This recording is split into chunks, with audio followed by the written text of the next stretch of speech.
you realize that a lot of our money goes to the government.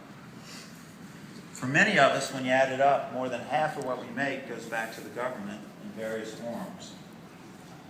But what if we had a choice on how to spend your money? What if the government was funded in a way that brought in a more stable revenue stream to the government, making it easier to estimate revenue, but also based on the needs and desires of the people who choose to spend their money as they want, when they want, all while maintaining revenue neutral financial model for the requirements of running a state budget? A pipe dream? I don't think so. Many of us have heard about the fair tax and flat tax proposals throughout the years. It's been intellectually appealing in many conversations, but it's often dismissed as not practical. It's too much of a structural change.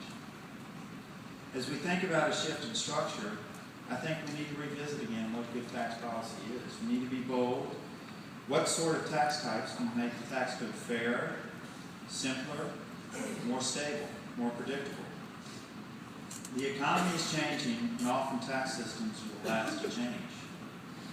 To that point, they slow down economic upswings because of the stubborn refusal to become more flexible and accountable to the people who pay the government bills.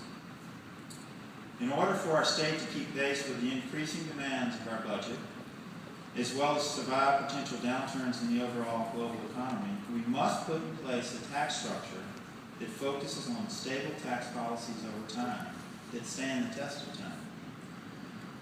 In recent days, there's been some interesting public comments about sales tax. Most of it has been a bit misinformed, at least about the discussions we've been having behind the scenes. So I want to clarify some of that. But from a policy standpoint, we know that sales taxes will grow with the economy. Sales taxes seldom lag behind the growth curves of economic cycles. They provide stable growth over time, a less volatile income taxes, and more consistent, and a more predictable year-to-year revenue source. They don't outpace the growth of the economy. And I think that's a very important factor if we want to leave the economic vitality in the hands of the private sector, not only in tough times, but in good times. As we look at volatility over the past decade between personal income tax and sales tax is the clear winner.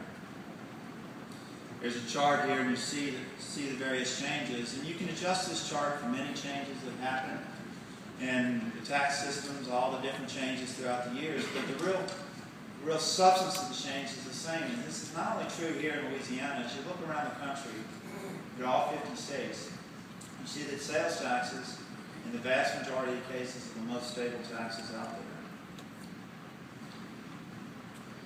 And I think a majority of economists would agree with that. So when you combine with other tax reforms, sales taxes remain a fair way to grow the economy and expand the tax base.